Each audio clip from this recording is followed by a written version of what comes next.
is Dr. Sebastian Gorka. He's the chair of the military theories, chair of military theory at the Marine Corps University, and author of Defeating Jihad. Dr. Gorka, first of all, great to have you on the show. With the new information that Steve just pointed out, number one, that Omar Mateen may have been gay. He was on a gay app called Jacked. His wife said that she thought he was gay. He's even, we're understanding that he has been asked out other male classmates in schools. How does that change things if he, in fact, was gay? I don't think it changes anything because it's still an act of jihadism. We have the latest report from Andy McCarthy, who put the blind sheikh away. Very interesting report. The blind sheikh's bodyguard, Marcus Robertson, changed his name to an Arabic name, became an imam, and actually opened a mosque where this man practiced. There could be a much broader conspiracy behind this. What his sexual proclivities are, it seems to be a diversionary tactic. Did we talk about the sexual proclivities of Hitler or Stalin? This is a man who said, I am doing this for ISIS, for the caliphate. That's what matters.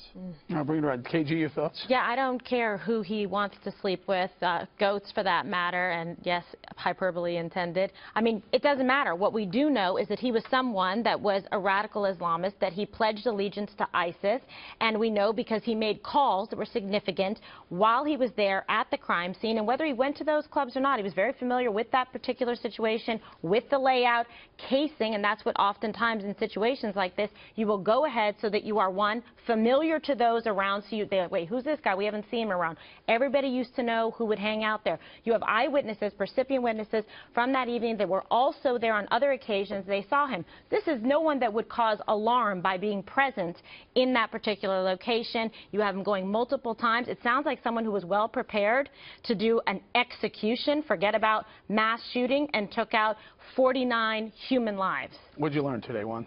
Well, I think that it does make a difference if he had this kind of conflict in his mind about being gay. Apparently, the first wife says she believes he had gay inclinations. This is what she told, I believe, a Brazilian news network. And then she said, the FBI said, don't mention this.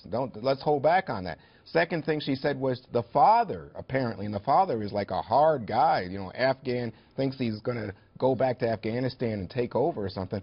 But he's the one who then apparently confronted the son, and the son was uncomfortable. The son, I think, is a very conflicted, crazed individual, and so it makes a huge difference in our understanding as Americans of what took place in terms of the lone wolf action of a guy who has trouble with gay people, who apparently with himself, with his own identity, maybe and then taking action. He said it, guys. He said, we'll bring it around. He said the words, lone wolf. Yeah. There's no proof of lone wolf yet or not. Go. Anyone? Oh, I was going to let Dr. Gorka. It's a phrase that's invented to make Americans stupid. There is no such thing as lone wolf. Whether it's the San Bernardino killers, whether it's the Fort Hood shooter, whether it's the Tsarnaev brothers, whether it's this man, there is a connective tissue between all of them, and it is the ideology of global jihadism. What relevance is the sexual proclivity of the killer?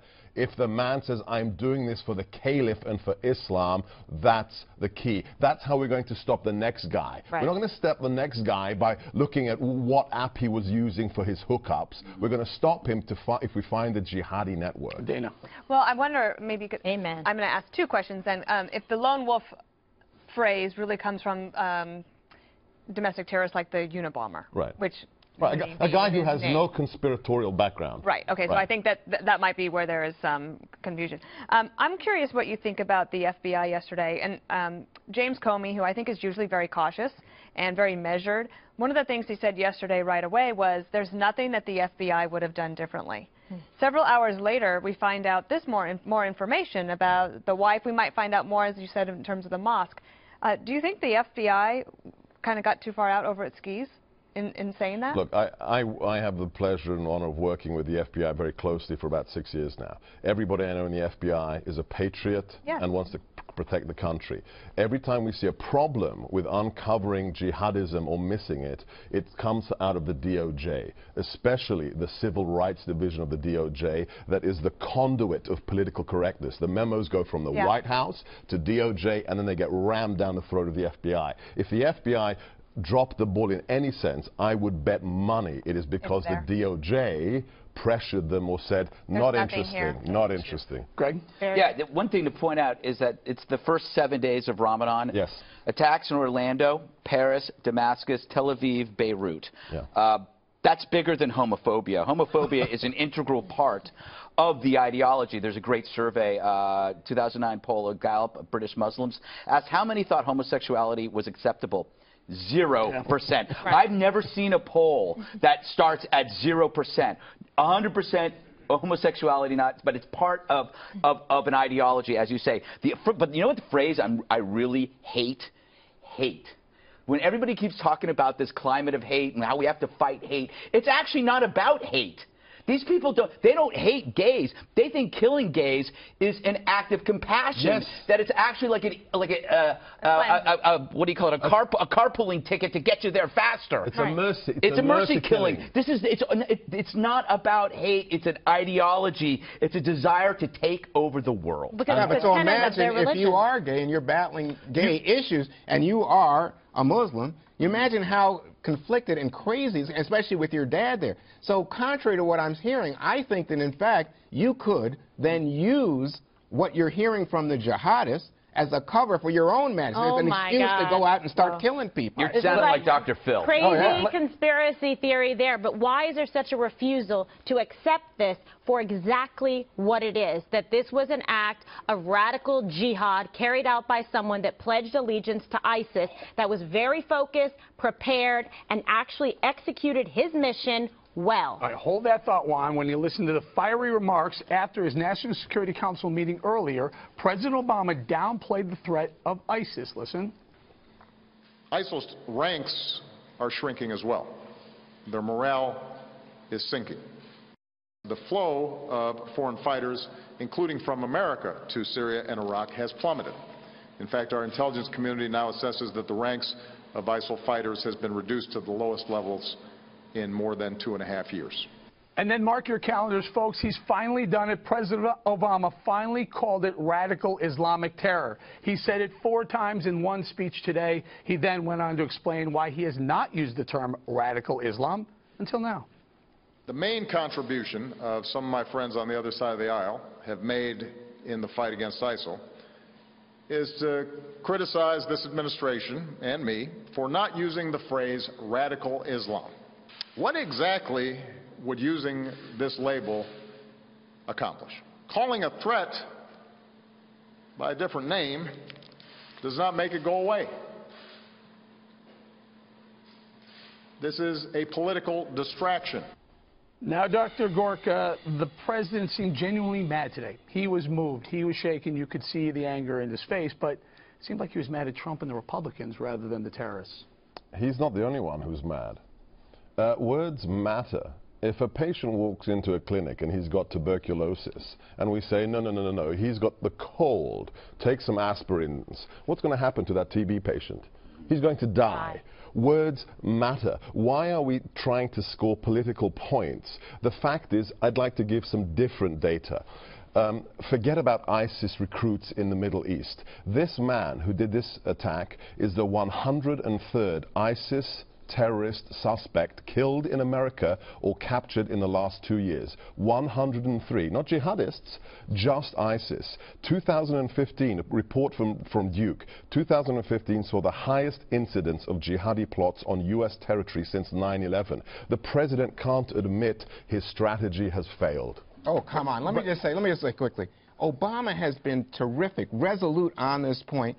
And he makes the key point in a very effective speech to say, what's the magic in this phrase? In fact, 120 senior ISIS leaders killed by this president. International coalition formed. Obama, it seems to me, has destroyed ISIS command and control. Half the land that ISIS was holding in Iraq, even in Syria, pushed back. So we've seen all this progress, and yet people want to focus on the language as if that somehow was going to cure the problem. But remember, he was dragged kicking and screaming to fight ISIS. Remember, this was the JV squad. Yeah. So he can't, I mean, you can say, oh, now he's doing a great job. Yeah. He was doing a great job because there were people out there criticizing him. The fact is, if Obama doesn't separate Islamism from Islam, then neither will Donald Trump, and you cannot criticize Donald Trump for doing that. Can I just talk about Juan's number here? You're right. President Obama did take credit, pat himself back on 120 ISIS leaders that were killed since August 2014, 22 months ago, about 5 a month. Okay. In the last 7 months alone, there have been more than that. 130 in Paris, 14 in San Bernardino, 32 in Brussels, 49 in Orlando, about 32 a month. ISIS is clearly defeating President Obama on his strategy to defeat them. They're winning. How's that?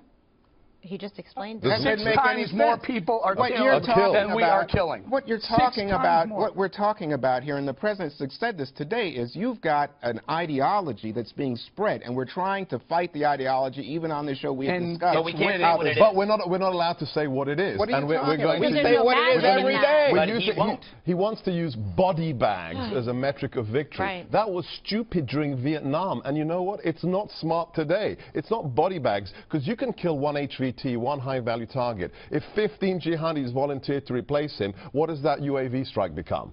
A recruiting tool for the bad guys. You've got to be honest about what the threat is and delegitimize the brand of jihad. Dana? I was going to say, I think that peaceful Muslims, of which 99% of them are in the world, can tell the difference between, they know what it means, is radical Islamic terrorism.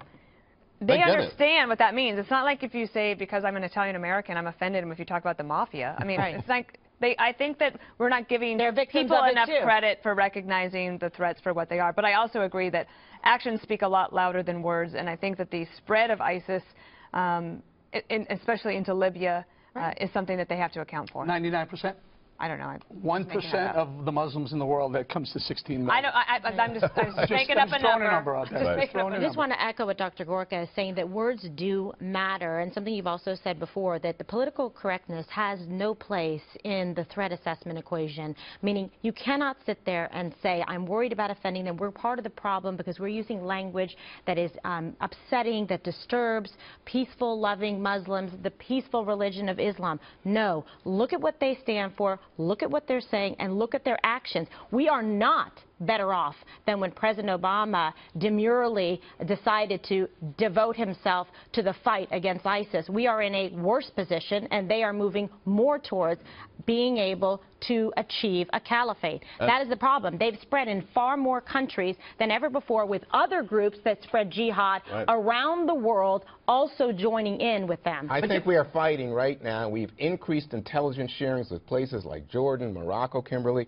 and it's the result of not saying that we're in a fight against all of Islam and that all Muslims Nobody's are a saying problem. that. We No one are, has in said fact, that. creating more of a powerful, and we have taken out so much of their leadership that makes it more difficult Another for them place to like wage Boko Haram One of the joining great them and things that the pledging president allegiance. can do, we can compromise on this. It's about creating a sense of unity. He is replacing unity with politics. These are political ideas that he is behind, and that is breaking this country apart. A very simple, unifying thing. We're all fighting terror. Right. We're all fighting radical Islam. Done. That's all I'm ISIS saying. versus On us. that note, I got to go. They've wrapped me a couple of times already, guys. Dr.